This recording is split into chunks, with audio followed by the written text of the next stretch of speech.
All right, everybody, welcome back to week 3 of House Church. My name is William Colley. I get to serve here at DC as your executive pastor. I'm joined by your lead pastor, Benjamin Kempfer. How's it going, man? I'm great, man. I'm great. I'm excited about House Church. We've heard awesome things over the last couple of weeks about people who have we gathered together with different groups of people, just getting to know, have conversations, hear people's story, just, getting to know some folks that you maybe wouldn't always run into on a Sunday, or maybe you'd see them, but you're busy and all that kind of stuff. So it's been cool to hear stories of how people have just really been able to connect and be served through this time. Yeah, it's exciting. So we're really excited to jump back into content today. So really, this series has been all about equipping our church to better share the gospel. Yeah. And, we all have somebody that we want to share the gospel with, right? Yep. And so maybe just, you don't know where to start. Yeah. So everybody who knows Jesus, there's a good chance that if you don't, you should. But somebody who doesn't know Jesus, right? There's somebody that you're praying for. It's a parent, it's a kid, it's a friend, it's a coworker, it's an aunt, an uncle, a cousin. Everybody has people in their life that you're like, man, I really want to help this person come to know Jesus. Yeah. But you just kind of get to a loss. And so you pray for them, you try to be a nice person, you try to smile a lot, and think, man, maybe one day they're going to come and ask the question. So the hope behind this is that it gives some real practical tools to say, how do we actually then begin to live this out in a way and apply it? So if the first half of the summer with all the full sin stuff was, this is setting up the principles behind how we share our faith and evangelism, this is the very practical tools to say, this is how you pragmatically do and approach this. Yeah, that's great.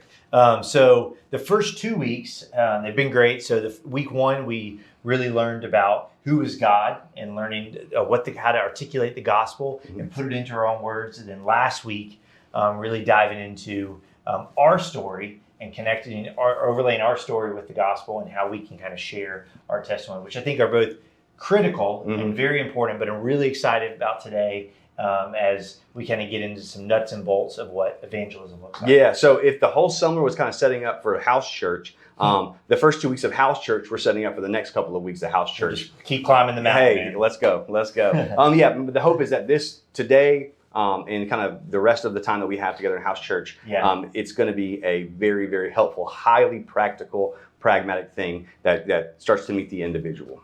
Great. Well, let's dive into it, man. Yeah, dude. So today we're going to talk about evangelism styles. Evangelism styles. Let me ask you this. Have you ever heard of evangelism styles? I'm going to say no. Wow. When I think of styles, I definitely don't think evangelism. Right. So, which is common, right? There's this quote. So this is actually, a lot of the content for today came from a book that the Bereans, so shout out to the Bereans, they do in Discipleship Level 1. I read this and I was like, man, I feel like I'm reading my bio right now.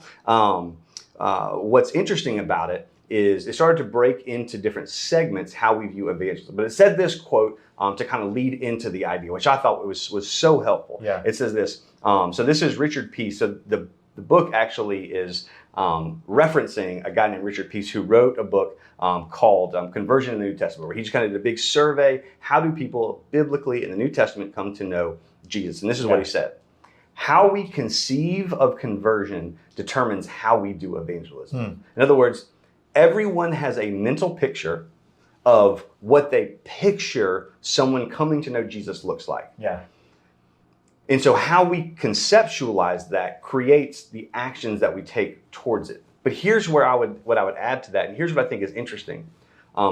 What we have experienced in our conversion, in us becoming a Christian, is rarely what we expect it to look like for somebody else. In other words, I can experience something, if I look at my journey, my story from last week, and then what I expect it to look like for other people can be something totally different. So my story would have been a story of a sister who loved me, a sister who continued to accept me no matter what I was doing wrong, a sister who continued to invite me and be positive and be all this kind of stuff. And eventually I went and I heard the gospel and I accepted Jesus as Lord and Savior. But I think it's a confrontational conversation in a coffee shop or over lunch, it's like, so that's how I conceptualize it. And again, the problem is that we have different expectations and based on our experience or not based on our experience. And we want to bring those into alignment. And so style, I think, bridges the gap between what our experience has been and our expectations ought to be as we think about how we're going to help someone come to know Jesus. No, that's good. That's awesome. I think it's super interesting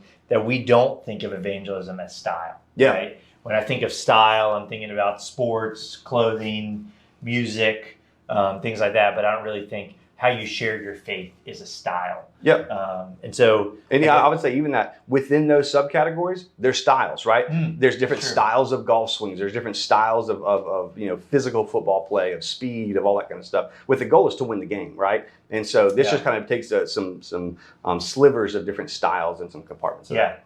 And in some ways, I think will be encouraging for us because maybe we practice a style of evangelism that we actually don't realize is evangelism. Yep, and that's what makes it difficult, is because I conceptualize it being something that seems very difficult to attain. It seems very difficult to actually have it be effective. And so oftentimes I just kind of shrink back and don't do anything with that. So, good. So styles. Styles. Well, let's dive in, man. We got this handy dandy whiteboard with some arrows. We got north, south, east, west. What are we doing here? So there's two different couples of styles that I'm gonna put in contrast with each other. Okay. So the first two are a process style versus an event style. All right. So I'm gonna write over here process,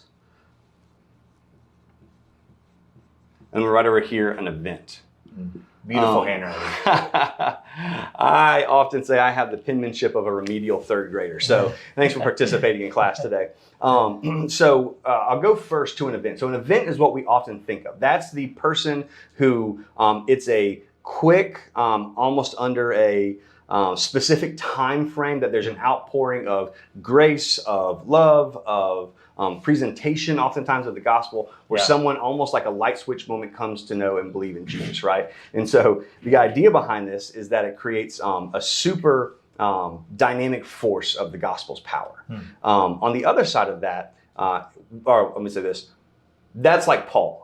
Damascus, right? He's walking down, all of a sudden, bright light shines, this voice, Saul, Saul, why are you persecuting me? Yeah. He realizes it's Jesus, oh my gosh, all that kind of stuff. So that's like this really big catalytic event.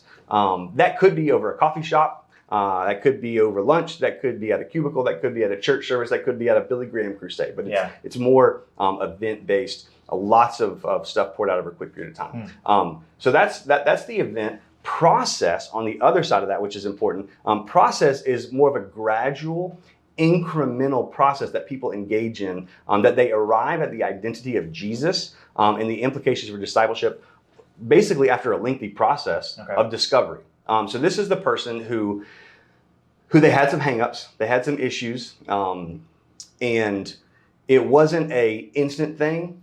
But through a gradual and continual set of exposure, whether that's conversation, whether that's seeing somebody, whether that's being invited to stuff, but they're in a process. Just my experience, this isn't 100% of the time. I'll bring this back over for a second.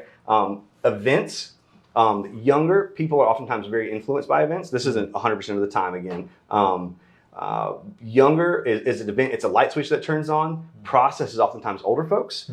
There's just more water under the bridge. There's more questions. There's more ideological framework that's been built out and developed and that your life kind of rests on. And so we all are going to naturally engage in either a process or an event. Now, you can do both, but the question here is, what do you naturally trend towards? Do you naturally trend towards more of a process? So the first question is, what is your mental picture of what it is, right? So we have to define what our mental picture is to move from that. The second question is along those lines. It's, are you process or event? Yeah, that's good. So event being, that could be a huge event, like a Billy Graham type crusade. But it's not just that. It's also, hey, I'm having coffee with somebody. I'm having this very clear share the gospel with somebody. I'm sitting down the moment. That's probably what we think of. When we think of evangelism, right? Where process is more, man, we're just doing life together. It's taking time. We're slowly getting there, but it's a process. Yeah, exactly right. And so the question is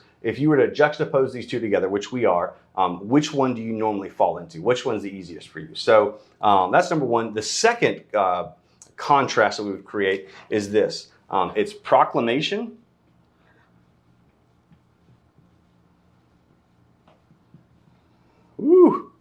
versus presence. Proud of you for that one. Thanks, buddy. I think that's how you spell it. So, P-R-E. Hey, There we you know, go. you can't get them all right. Hyphen. Hyphen, there you go. So the difference between these two things is proclamation. Proclamation is basically bringing into words the thing of God. Okay. So that sounds kind of general, but the idea behind that is that's sharing your testimony. That could be through question asking, right? It doesn't have to be necessarily presenting, but it's taking the things of God, whether it's through conversation or through, well-formed rhetoric on stage, whether it's through question asking, whether it's through metaphors and stories and analogies. Sure. But it kind of takes and says, hey, let's have a conversation. I'm going to kind of proclaim this. Presence, which is really important, I think much less intuitive. That's the person who likes, if you're not a Christian, I want you to hang out with me because I'm hoping that when you spend time with me, you see a part of who Jesus is and you realize the character of God in Jesus through me. And so it's more about being present with that person than it is forcing a conversation with that person.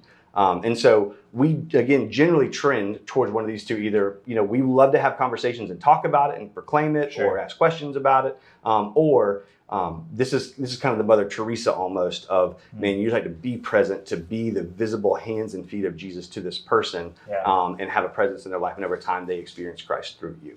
Yeah. So the second question then would be, or the next question would be proclamation or presence. Which one do you trend towards? Proclamation, saying it, experiencing it through the kind of the spoken word, or presence, just simply the physical presence of someone in their lives. Yeah, no, that's great.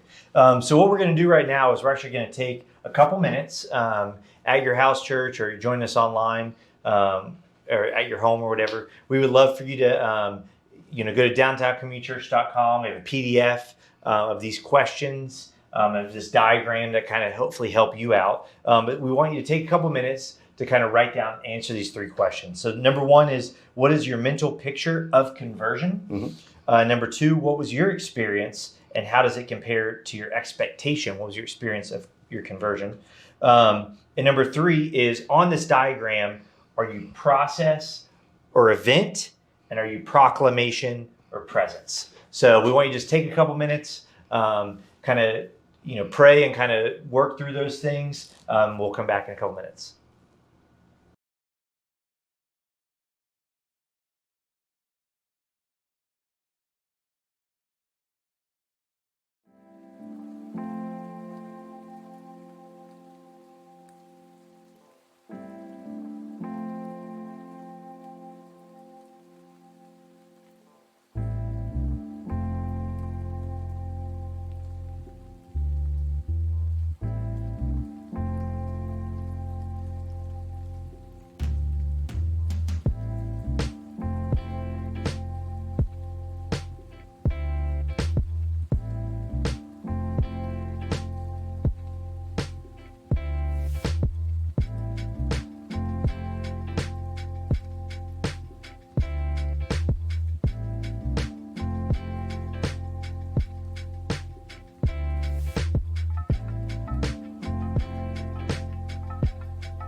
All right, everybody, welcome back to House Church. So Ben, I think this is really helpful, but I want to kind of dive in a little bit more about what these mean. Yeah, so first thing I want to say is to fill in a couple blanks with some of the stuff that we just went through. Yeah. The ideas behind these, so proclamation and presence, process and event, especially process and event. Process, if you were to take kind of the biblical precedent for these, right? An Sure. event is, again, like Paul, Damascus.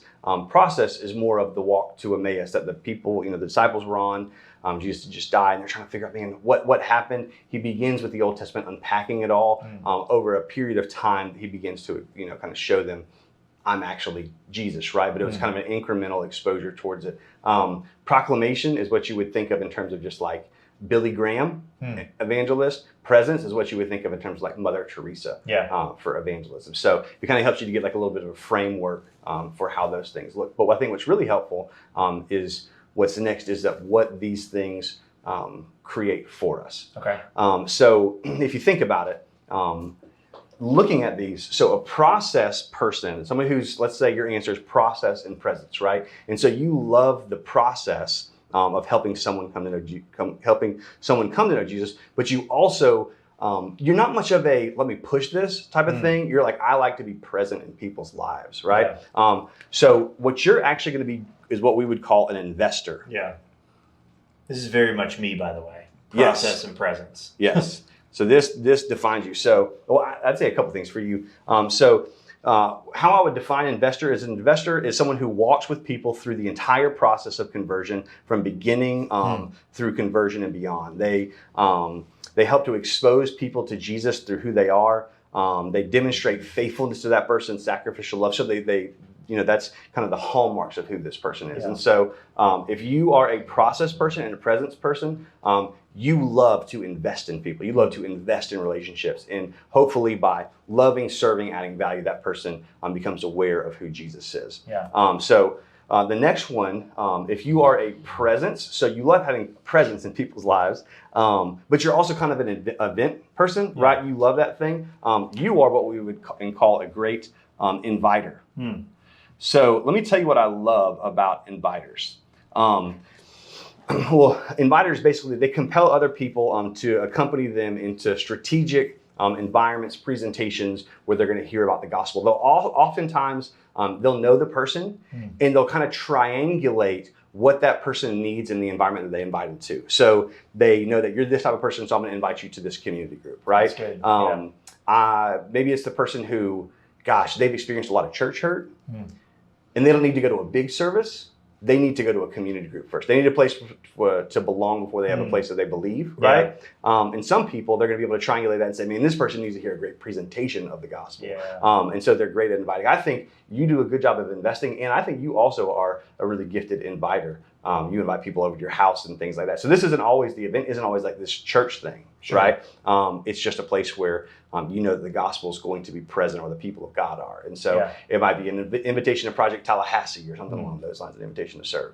So investor and inviter. The next two, if you are a process person, but you also enjoy the proclamation, you are what we call a converser.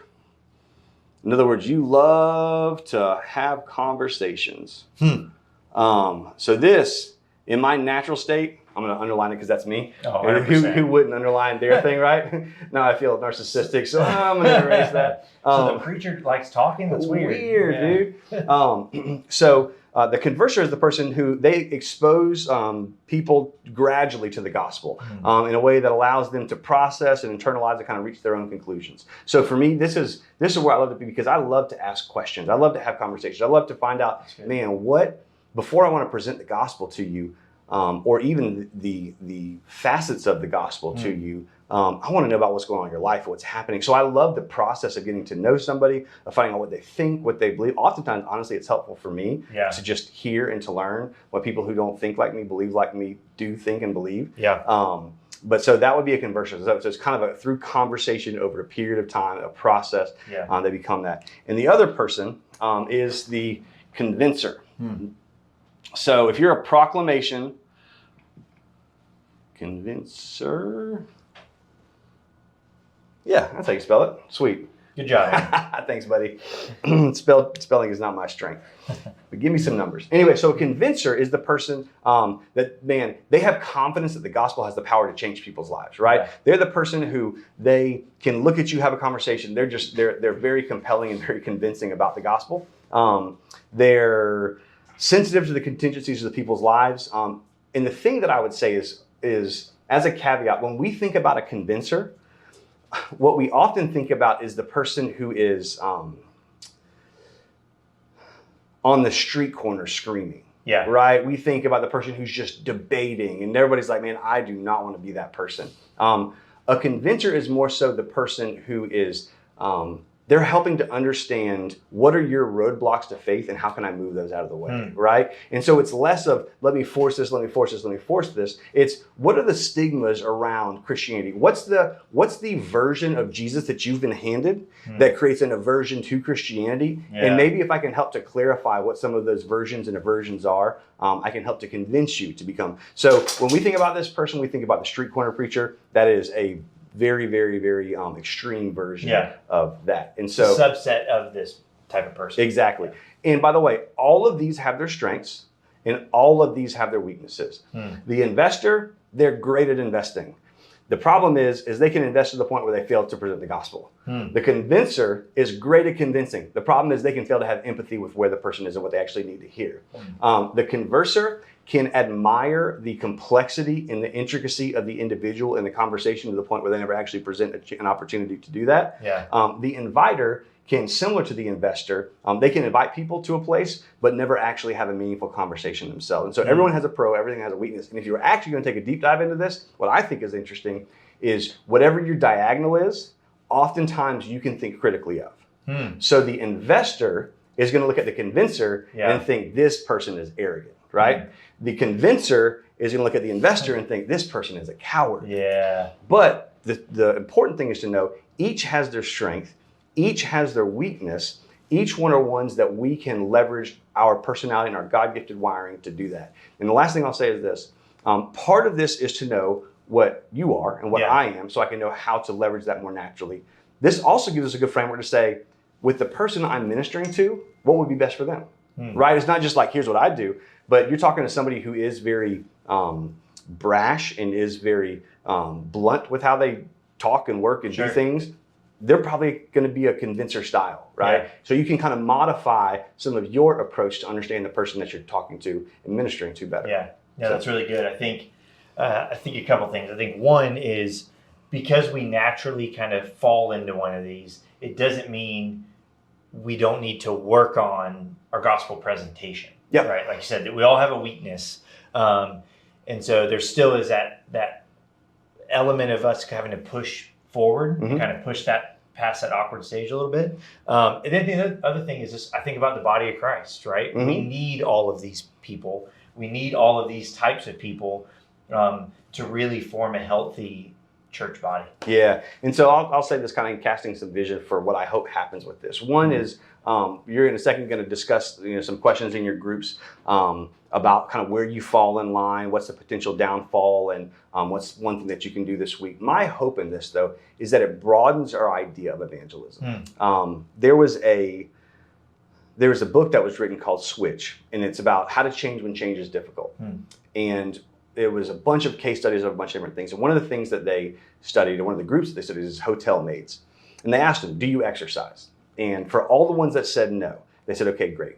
For half of them, they put like a little Fitbit type of thing that measured their activity. For the other half, they didn't. And so for the half that they did, they realized that the people who were cleaning the rooms were working about the equivalent of an hour and a half of cardio every day, Wow. right? So doing a ton of cardio. Well, so what they did was they told the group and they said, you guys are actually doing about an hour and a half worth of exercise. So you are exercising. Them understanding that about themselves compared to the control group that knew nothing, lost on average like 7 to 10 pounds in the next month, right? Wow. It's simply by knowing that I am already doing this in a way and then looking how I can leverage it a little bit more, I think opens up the availability for people to realize. Because I think deep down people want to be good and helpful. They want to go therefore make disciples of all nations. And I think they're already doing it in some ways. Yeah. It's just looking at it and saying, man, this is how I already naturally do this. How can I push myself to do this more? How can I round out the other side that's a potential downfall of this? Because I think that everyone can do a great job of it because everyone, I think, fits somewhere in this category. Yeah, that's great. So what we want you to do right now is just take a couple minutes, get into groups of 2 or 3, and want you to answer these 3 questions. So number 1, are you naturally an investor, inviter, converser, or convincer? Number 2 is, what do you think is the potential downside of your style? And number 3 is, what's one way you are going to leverage / use your style this week? So you have a little bit of homework, which we're excited about. So why don't you take a couple minutes, get in groups of 2 or 3, and have that discussion right now.